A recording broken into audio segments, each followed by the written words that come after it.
ये चीज तो हम सभी को पता है कि आज के समय में लोग सोशल मीडिया पर वायरल होने के लिए किसी भी हद को पार कर सकते हैं, लेकिन वायरल होने के लिए कोई इस हद तक जा सकता है कि किसी का मर्डर कर दे, तो ये तो फिर कहीं ना कहीं सोचने वाली बात हो जाती है। आज जिस घटना की हम बात कर रहे हैं वो घटना बिहार के बेगूसराय की है, जहाँ की एक रानी कुमारी नाम की औरत को इंस्टाग्राम पर वायरल होने का और रील बनाकर अपलोड करने का भूत सवार हो गया था।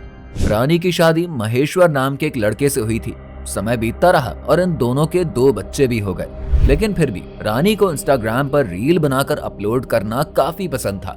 शुरुआत में महेश्वर को रानी के रील से कोई भी दिक्कत नहीं थी, लेकिन जब महेश्वर ने रानी के रील के कमेंट्स पढ़ना शुरू किए तो उस पर आए बेकार कमेंट्स को देखकर उसने रानी को रील बनाने से मना कर दिया और कहा कि मैं तो मेहनत मजदूरी करके घर का खर्चा चला ही लूंगा, तुम इस तरह के काम ना करो।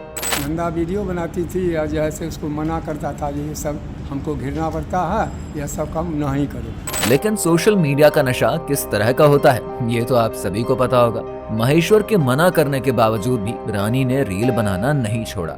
इसी बीच रानी की नजदीकियां उसी गांव के एक लड़के मोहम्मद सजाद से बढ़ती रही, जिसे हम और आप एक्स्ट्रा मैरिटल अफेयर के नाम से जानते हैं, जहां पर महेश्वर एक मेहनत करने वाला मजदूर था और जैसा कि मजदूरों के साथ होता है, उन्हें लगातार हमेशा काम नहीं मिलता है। लेकिन महेश्वर को कोलकाता में एक बढ़िया मजदूरी का काम मिल जाता है, जिसकी वजह से वो अपना घर चलाने के लिए कोलकाता में चला जाता है।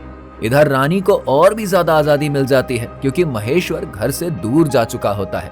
फिर एक दिन महेश्वर को रानी के इस अफेयर के बारे में अपने ही लोगों से पता चलता है। इसके बाद महेश्वर घर आकर रानी को काफी ज्यादा समझाता है कि हमारे 2 छोटे छोटे बच्चे हैं, मैं घर चलाने के लिए घर से दूर रहा हूँ, घर की सारी जिम्मेदारियां तुम पर हैं और अगर तुम ही ऐसे काम करोगी तो कैसे चलेगा। इसी तरह से बेचारा महेश्वर अपनी पत्नी रानी को कई बार समझाता है, लेकिन प्यार का भूत और साथ में सोशल मीडिया की लत कितनी बेकार होती है ये तो हम सभी को मालूम है।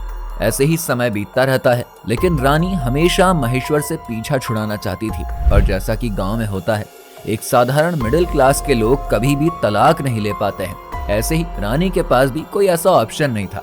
एक बार रानी जब अपने ससुराल जाती है तो अपनी 2 बहनें रोशनी और सोनिया के साथ में सजाद के साथ मिलकर एक प्लान बनाती है। रानी अपने पति महेश्वर के पास फोन करती है और उससे कहती है कि उसे मायके से अपने घर ससुराल ले चले। महेश्वर भी बेचारा सीधा साधा आदमी यही सोचकर कि अपनी बीवी को अपने घर ले आता हूँ, इसके लिए रानी के घर जाता है, जहाँ पर पहले तो रानी महेश्वर से काफी ज्यादा झगड़ा करती है और जाहिर सी बात है महेश्वर भी अपनी बीवी के एक्स्ट्रा मैरिटल अफेयर के बारे में जानता ही था। उसने भी रानी को झगड़े में उसके अफेयर के बारे में बोल दिया और तभी उसे वहाँ पर रानी की 2 बहनें और सजाद भी दिखाई देते हैं। इसके बाद तो महेश्वर और भी ज्यादा आग बबूला हो गया, लेकिन यहाँ तो महेश्वर को निपटाने का प्लान पहले ही बन चुका था। इसके बाद ये चारों महेश्वर का गला दबाकर उसे मार डालते हैं। सुबह होती है और महेश्वर का भाई महेश्वर के पास कॉल करता है, लेकिन महेश्वर का कॉल कोई और उठाता है, जिससे महेश्वर के भाई को शक हो जाता है और वो ये बात अपने पिताजी को बताता है।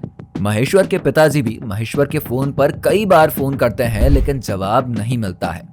इसके बाद तुरंत महेश्वर के पिताजी रानी के घर पहुंचते हैं तो सामने क्या देखते हैं कि महेश्वर को ये लोग गाड़ी के अंदर डाल रहे हैं, जहां उन्हें शक होता है और वो तुरंत पुलिस के पास कॉल कर देते हैं। और फिर महेश्वर के घर वालों को पता चलता है कि महेश्वर को उसकी पत्नी ने अपनी बहन और सजाद के साथ मिलकर मार डाला है, जिसके बाद पुलिस इन सबको अपनी कस्टडी में लेती है। बीबी सास ससुर जो भी हो सब मिलकर मारा। उसका पत्नी है और 1-2 लड़का भी है, उसका माई है, उसका बहन। तो कुछ ऐसा नशा चढ़ चुका है आज के समय में लोगों को सोशल मीडिया का।